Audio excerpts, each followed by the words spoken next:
Yun sa Kamoto Friends, Kadio and Kasuper 8. Tapos na ako mag-deliver. Pupunta na ako uli ng hub. May tatry lang ako or iba-vlog uli. May na-vlog na ako nito dati, yung Honda Carbon Cleaner. Ngayon naman is made in the Philippines to. Proudly made in the Philippines. And try natin sa mga ayaw maggalaw ng kanilang mga carburetor and fuel injector. Ito pwede to. Restore gasoline bio, yan bio, kung nababasa ninyo,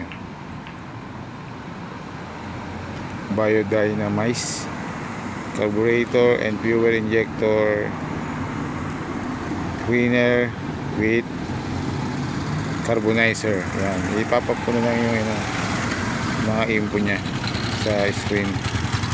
Mamaya after kong mag-remit, then uwi muna akong Taytay kasi bibiyaya ako sa aking mga magulang sa Quezon City. Bago ako magpa-full tank, ito ilalagay ko.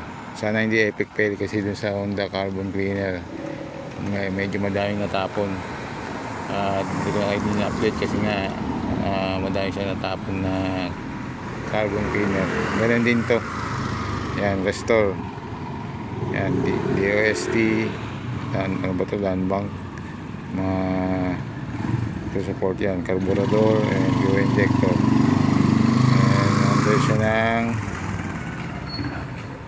yan, nakikita nyo. The product is under Republic Act. Yan, kung mababasa ninyo. Balitaan ko kayo pag magpapapull tank na ako. As much as possible, near empty siya kung maglalagay kayo na ito, then full tank.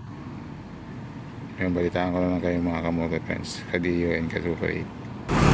Yun, nagbabalik mga Kamoto Friends, Kadio, Kasuper 8. Itong restore is gasoline biodynamize carburetor and fuel injector cleaner with carbonizer. Yung last vlog ko about dito sa ganitong carburetor and fuel injector cleaner is ang preferred kong gasoline as much as possible is total. Dito sa total na pinagkagasolina ako mura-mura. Sa ibang total medyo mahal dito mura. Saka magandang ang feedback or takbo ng makina ko sa total.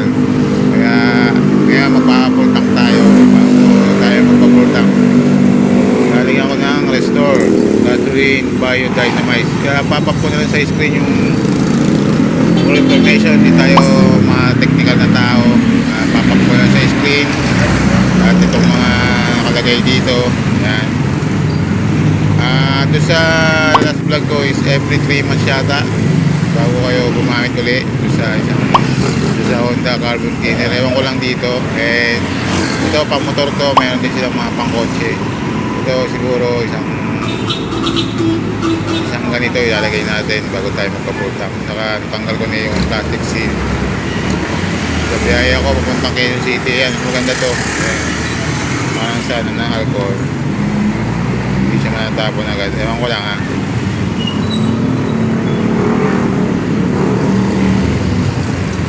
sasalin ko na ngayon.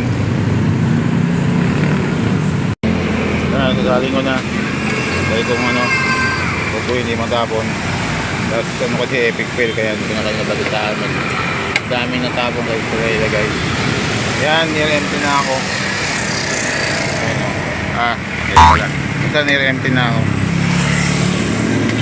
Mapakultap tayo. Sige na natin.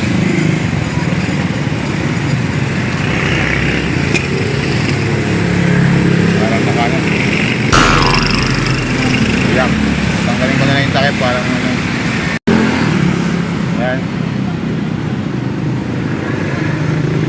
Then magpa-full tank tayo. Then balitaan ko lang kayo sa ibang vlog. And check my video description and comment down below sa mga gustong magpa-try ng mga ibang product na gusto nila. Lalo na sa akin is mostly change oil lang sa ako, sa previous oil. Magpapalit na iba. Comment na kayo sa video description ko.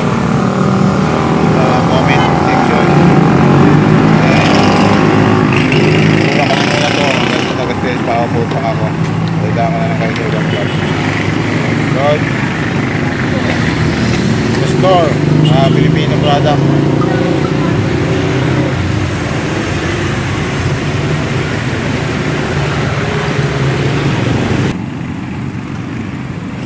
Yan, full tank na tayo mga moto friends kadiyo. Sinishake ko lang yung restore sa total unleaded, premier unleaded 5470 ngayon. 5470 mura dito eh. At maganda response sa Honda Dio ko. Yun, balitaan ko na lang kayo sa ibang vlog. Yan, salamat sa pagsuporta sa aking channel. Maraming salamat sa inyo pagdalaw, pagsilip. Yun, nasa video description ko yung Gcash and PayPal account ko sa mga gusto mag-donate and magpa-review or magpa-test ride ng mga motor. Yan, mostly scooter lang tayo or may automatic. Yan, nagbabiyahin na ako sa aking mga magulang sa Quezon City. Salamat.